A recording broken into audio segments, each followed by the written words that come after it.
तो दोस्तों नमस्कार, मैं हूं अनिल और रेसलिंग सुपर धमाल में आपका स्वागत है। तो दोस्तों WWE में लंबे समय से ब्रॉक लेसनर का जलवा देखने को नहीं मिल रहा है। हालांकि वो किसी न किसी कारण से चर्चा में बने हुए हैं। WWE में कई नई टैलेंट्स हैं, बहुत सारी प्रतिभाएं हैं जो उनसे टकराने का सपना देख रही हैं। WWE में NXT चैंपियन के रूप में ओबा फेमी ने अभी तक बहुत ही बढ़िया काम किया है। उनकी हर तरफ तारीफ हो रही है। उन्होंने इस बार ब्रॉक लेसनर को लेकर अपनी प्रतिक्रियाएं दी हैं। फेमी ने द पीस ब्रॉक लेसनर की जमकर तारीफ की है। तो आइए बताते हैं कि उन्होंने क्या कहा। लेकिन उससे पहले अगर आप लोग चैनल पर नए हैं, सब्सक्राइब करने के बाद ऑल पर क्लिक करें क्योंकि ये फ्री है और यहाँ आपको हर प्रकार की रेसलिंग जगत से जुड़ी हुई तमाम जानकारी मिलती है और मिलती रहेगी। इसलिए वीडियो को लाइक करें, शेयर करें, सब्सक्राइब करने के बाद ऑल पर क्लिक जरूर करें। दोस्तों आपको बता दें कि WWE में ब्रॉक लेसनर का एक बहुत ही बड़ा नाम है। 2002 में वो पहली बार मेन रोस्टर में आए थे। उन्होंने आते ही बवाल मचाना शुरू कर दिया था। बहुत कम समय में वो फैंस के बीच छा गए थे। इनके इन रिंग स्किल ने सभी को हैरान कर दिया था। WWE ने भी उन्हें तगड़ा पुश देना शुरू किया, जिसका फायदा उन्होंने उठाया भी। दिग्गजों के साथ उनकी राइवलरी रही। आज भी जब वो रिंग में आते हैं तो फैंस खुश हो जाते हैं। उन्हें देखने के लिए फैंस हमेशा ही बेताब रहते हैं। अब आपको बता दें कि WWE ड्यूसलैंड को हाल ही में ओबी फेमी ने अपना इंटरव्यू दिया। वहां पर उनसे ब्रॉक लेसनर को लेकर सवाल पूछा गया था।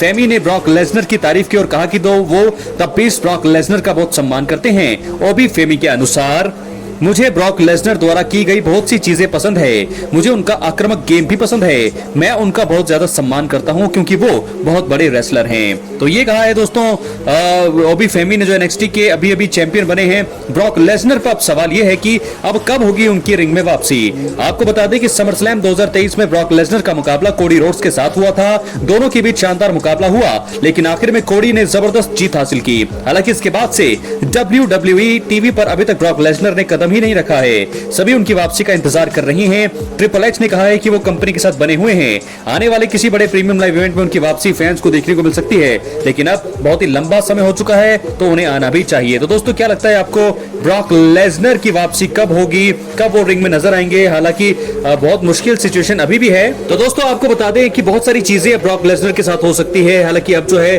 WWE थोड़ा बोरिंग नजर आ रहा है। 2 से 3 साल बाद या 4-5 साल बाद Seth Rollins, Roman Reigns, CM पंक, कोडी रोड जैसे बड़े सुपरस्टार जो हैं शायद रिटायर हो जाएंगे। तो ऐसे में ब्रॉक लेसनर का जलवा देखने को मिलना चाहिए जरूर। हालांकि वो भी कभी भी रिटायर हो सकते हैं। अनाउंसमेंट उन्होंने अभी तक ऑफिशियल तौर पर की नहीं है, लेकिन हम सभी ये देखना चाहते हैं कि हमें 1 या 2 साल ब्रॉक लेसनर का जलवा देखने को मिले और वो भी लगातार। तो ऐसे में जो भी अपडेट दोस्तों ब्रॉक लेसनर को लेकर होगी वो हम सबसे पहले आपके सामने शेयर करेंगे। लेकिन अभी तक सिर्फ उनके बारे में बातचीत ही की जा रही है। कोई उनके नाम का जिक्र करता है, उनकी तारीफ करता है, तो बस वही चीजें जो है हम उनको मेंशन किया जाता है। किसी भी रोस्टर में, WWE रॉ में, स्मैकडाउन में, NXT में, हर जगह जो है उनकी तारीफ की जाती है। तो ये है बात थी ब्रॉक लेसनर की। अब हम बढ़ेंगे अपनी अगली स्टोरी की तरफ जो जुड़ी है नाइजीरियन जायंट ओमास से।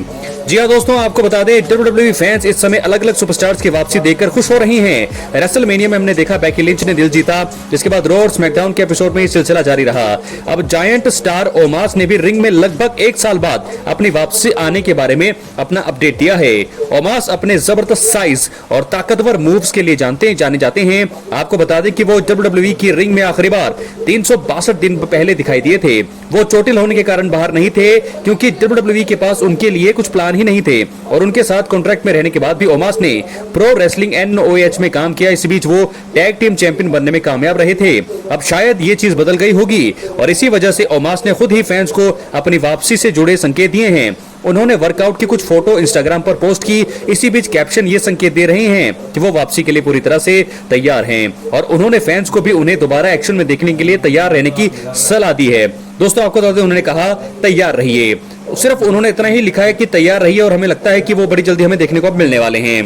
तो दोस्तों इस प्रकार आपको बता दें ब्रॉक लेसनर की वापसी के बारे में हमने बात करी और ओमास की वापसी के बारे में बात करी कि ओमास भी हमें बड़ी जल्दी नजर आने वाले हैं। अब हम बढ़ेंगे अपनी मेन स्टोरी की तरफ जो इस वीडियो की मेन इवेंट स्टोरी है और वो है रोमन रेंस से जुड़ी हुई 3 चीजें जिनसे संकेत मिलते हैं कि WWE दिग्गज रोमन रेंस की द ब्लड लाइन में वापसी होने वाली नहीं है। जी हाँ दोस्तों, आपको बता दें रोमन रेंस को रेसलमेनिया 41 में पॉल हेमन से धोखा मिला। अब क्योंकि पॉल हेमन भी उन्हें धोखा दे चुके हैं तो ये संभव है कि वो द ब्लड लाइन में वापस ना आए। आइए जानते हैं वो 3 इशारे जिनसे संकेत मिलते हैं कि रोमन रेंस की द ब्लड लाइन में वापसी अब कभी नहीं होने वाली है।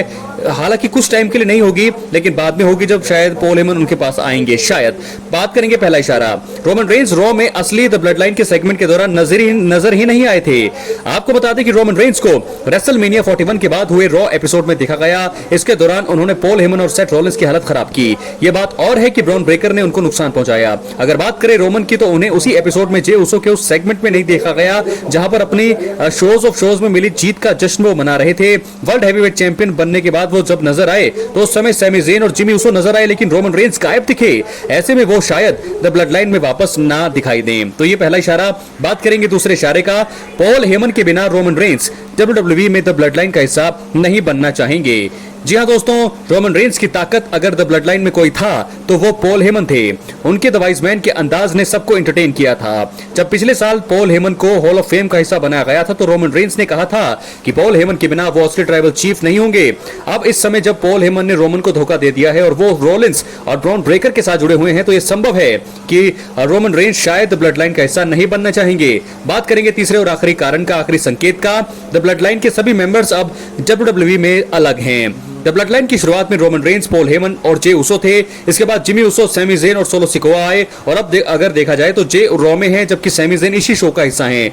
वहीं जिमी भी अलग काम कर रहे हैं और पॉल हेमन ने तो रोमन और CM पंक को रेसलमेनिया 41 में धोखा दिया है। ऐसे में रोमन के पास ऐसा कोई कारण नहीं है जिसके चलते असली ट्राइबल चीफ रोमन रेंस अपने ग्रुप में वापस जाना चाहेंगे, ना ही ऐसी कोई अभी सेंस भी बनेगा। तो दोस्तों, ऐसा कोई सेंस नहीं है जिसमें रोमन रेंस दोबारा अपनी ब्लड लाइन के साथ नजर आए। हालांकि जे उसो जो है चैंपियन बन चुके हैं, लेकिन वो अपनी वर्ल्ड चैंपियनशिप की स्टोरी को धीरे धीरे आगे बढ़ाते रहेंगे। जिमी उसो के पास इस समय कोई स्टोरी नहीं है, वहीं सैमी ज़ेन के पास भी कोई स्टोरी नहीं है। पॉल हेमन रॉलिंस और ब्रॉन ब्रेकर के लिए काम कर रही हैं, और ऐसे में सोलो सिकोआ के पास भी कोई अभी प्लान नहीं है WWE के लिए।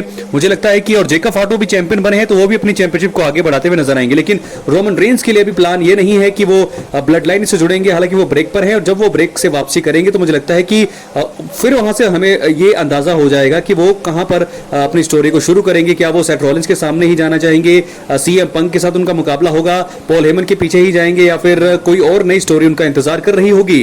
वैसे कोडी रोड्स के साथ उनकी राइवलरी अभी भी बची हुई है, जॉन सीना के साथ वो जा सकते हैं, रॉक का आना बाकी है, बहुत सारी स्टोरीज अभी रोमन रेंस की बची है। हालांकि बस कुछ ही साल बचे हैं रोमन रेंस के WWE में, तो ऐसे में कम से कम 2 से 3 मुकाबले जो है बड़े बड़े वो पेंडिंग है रोमन रेंस के। तो दोस्तों, आज की इस वीडियो में मैंने 3 चीजें कवर कर दी है। सबसे पहली चीज मैंने कवर करी है कि ब्रॉक लेसनर के बारे में, NXT सुपरस्टार, NXT चैंपियन ओबी फेमी ने बात करी है, उनको मेंशन किया है, और अब उनकी वापसी के बारे में कुछ अपडेट नहीं है, लेकिन फिर भी वो ऑफिशियल तौर पर बाहर नहीं है, रिटायर नहीं है, तो वो कभी भी आ सकते हैं। नंबर 1। नंबर 2, हमने ओमास के बारे में बात करी। वो जरूर जो कॉन्ट्रैक्ट में है वो WWE के, लेकिन उनके पास उनके लिए कोई प्लान ही नहीं है, लेकिन अब उन्होंने ये संकेत दे दिए हैं सोशल मीडिया के जरिए कि वो वापसी के लिए पूरी तरह से तैयार हैं। और आखिर में हमने कवर किया रोमन रेंस की स्टोरी को। रोमन रेंस ब्लड लाइन में अब नजर नहीं आएंगे कुछ समय के लिए, क्योंकि वो अभी ब्रेक पर हैं, और कोई सेंस भी नहीं बन रहा है, क्योंकि जिमी अलग हैं, जे उसो अलग हैं। जे और जेकब फाटो समय चैंपियन है, तो वो अपने चैंपियन वाली स्टोरी को आगे बढ़ाते हुए नजर आएंगे। सोलो सिकोआ के पास कोई प्लान नहीं है, ना ही प्लान है जिमी उसो के पास, ना ही प्लान है सैमी ज़ेन के पास। तो ऐसे में रोमन रेंस कुछ वक्त जो है ब्रेक पर होंगे। जब वो ब्रेक से वापसी करेंगे तो हमें लगता है कि कोई ना कोई प्लान जरूर यहां पर दिया जा सकता है रोमन रेंस को। क्या वो CM पंक के साथ मिलकर ब्रॉन ब्रेकर और सेथ रॉलिंस का सामना करेंगे, या फिर वो अकेले ही सेथ रॉलिंस और ब्रॉन ब्रेकर को सबक सिखाना चाहेंगे? CM पंक होंगे, क्या होगा ये देखने वाली बात होगी। लेकिन फिलहाल रोमन रेंस इस समय ब्रेक पर हैं, और जब वो वापसी करेंगे तब हमें पता चलेगा कि रोमन रेंस कहां जुड़ने वाले हैं। क्या है आपकी राय? कमेंट बॉक्स में जरूर दें। चैनल पर नए सब्सक्राइब करें। बहुत बहुत धन्यवाद।